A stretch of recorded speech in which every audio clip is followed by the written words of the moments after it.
Hello everyone, welcome back to my channel radiation Guru. My self Akshita और आज हम इस वीडियो में RRB radiographer MCQ series part 6 discuss करने वाले हैं। So let's get started. So question first is which of the following is not a radio pharmaceutical localisation mechanism. देखिए क्या होता है ना, रेडियो न्यूक्लियाइड्स को बॉडी में इंट्रावेनसली इंजेक्ट किया जाता है, तो उसके कई सारे तरीके होते हैं। तो इन सब में से कौन सा तरीका रेडियो फार्मास्यूटिकल को लोकलाइजेशन का मैकेनिज्म नहीं है? इनमें से कौन सा लोकलाइजेशन मैकेनिज्म नहीं है? किसका? रेडियो फार्मास्यूटिकल्स का। So first is phagocytosis, active transport, cell sequestration, compartmental localisation, diffusion, capillary blocked और इल्यूशन। ठीक है, तो इनमें से सारे तरीके हैं, बट एक ये इल्यूशन तरीका है जो कि लोकलाइजेशन मैकेनिज्म का पार्ट नहीं है। ठीक है, तो इल्यूशन क्या होता है? देखिए जो टैक्टेनियम प्रोड्यूस होता है, टैक्टेनियम 99M है, जैसे मैं बात करूँ तो ये जो प्रोड्यूस होता है ये एक जनरेटर के थ्रू एक जनरेटर के टैक्टेनियम जनरेटर के थ्रू होता है। ठीक है, तो टैक्टेनियम जनरेटर में क्या होता है, टैक्टेनियम 99M को रिमूव करने के लिए एक आइसोटोनिक सॉल्यूशन को कॉलम में डाला जाता है और उससे टैक्टेनियम 99M रिमूव हो जाता है। तो टैक्टेनियम 99M रिमूव करने के प्रोसेस को क्या बोलते हैं? इल्यूशन। ठीक है, तो ये जो इल्यूशन है वो बेसिकली देखा जाए तो टैक्टेनियम 99M को रिमूव करने की जनरेटर में से रिमूव करने की प्रोसेस है। बाकी सब फैगोसाइटोसिस हो, चाहे एक्टिव ट्रांसपोर्ट हो, सेल सिक्वेस्ट्रेशन हो, कंपार्टमेंट लोकलाइजेशन हो, डिफ्यूजन हो या कैपिलरी ग्लूकोज है, all are the method of localization mechanism. ठीक है, so the question second is technetium 99 emit gamma energy of. जो टैक्टेनियम 99M है वो गामा एनर्जी एमिट करते हैं कितनी? 140 keV, 150 keV, 130 keV या 160 keV।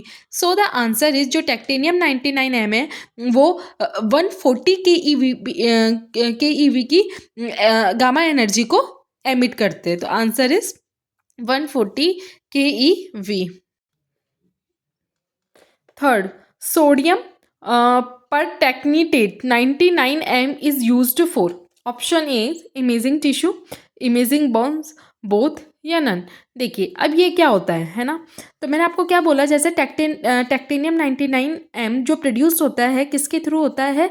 एक जनरेटर के थ्रू प्रोड्यूस होता है। ठीक है, उसमें क्या होता है, जैसे सपोज दैट ये एक जनरेटर है तो इसमें ये ऐसे कॉलम्स बने रहते हैं। ठीक है, इसमें नीचे जो अब मैंने आपको प्रीवियस वीडियो में बताया था कि टैक्टेनियम 99M का जो पेरेंट न्यूक्लियाई होता है वो होता है मोलिबेंडम। कौन होता है?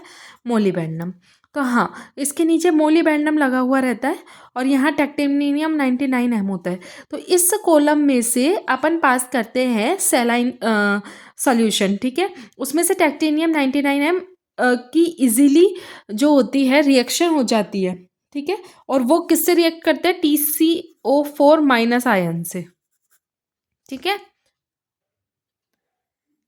TCO4 माइनस आयन से वो रिएक्ट हो जाते हैं। ठीक है, और तब जो बनता है वो बनता है सोडियम परटेक्निटेट 99M। ठीक है, तो ये कहाँ यूज आता है, किसके लिए यूज आता है? Option A is imaging tissue, imaging bones या बोथ या नन। तो आंसर है इमेजिंग टिश्यू। अब देखिए,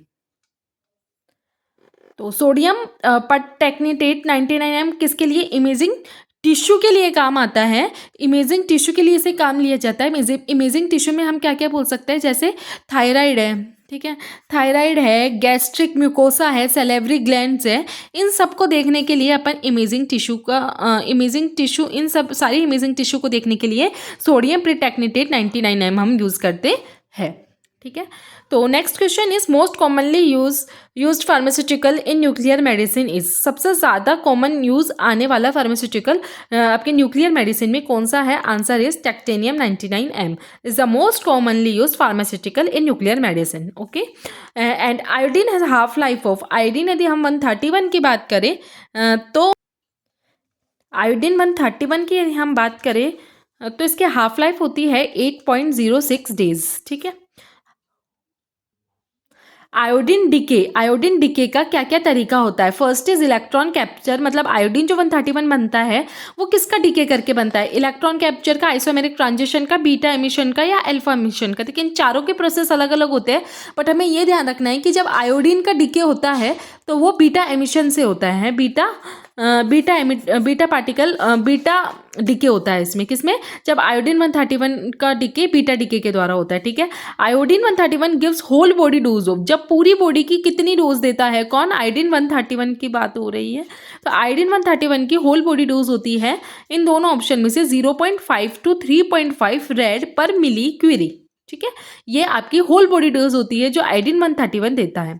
ठीक है, next question is iodine gives thyroid dose of. अब आयोडीन जब पूरी बॉडी की बात करें तो 0.5 to 3.5 रेडियम पर मिलीक्यूरी देता है, बट यदि हम आयोडीन की थायराइड डोज की बात करें कि थायराइड डोज कितनी लगती है ना आयोडीन 131 में, आयोडीन 131 में जो थायराइड डोज लगती है वो कितनी लगती है, तो आंसर इज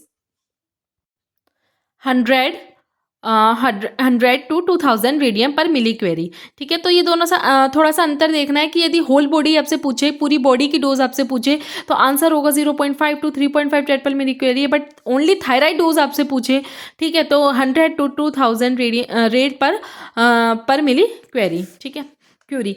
तो next question is radio iodine is used for, जो रेडियो आयोडीन है मीन्स आयोडीन 131 है वो यूज आता है, किसके लिए यूज आता है, लीवर स्कैनिंग के लिए, थायराइड स्कैनिंग के लिए, बोन स्कैनिंग के लिए या लंग स्कैनिंग के लिए। तो answer is thyroid scanning. Next question is radio iodine labelled with भी आएगा इसमें, labelled with Hippuran is use to evaluate. देखिए यदि radio iodine means iodine 131 Hippuran के साथ लेबल्ड है तो वो किस चीज़ को एवेल्युएट करने के लिए यूज आता है।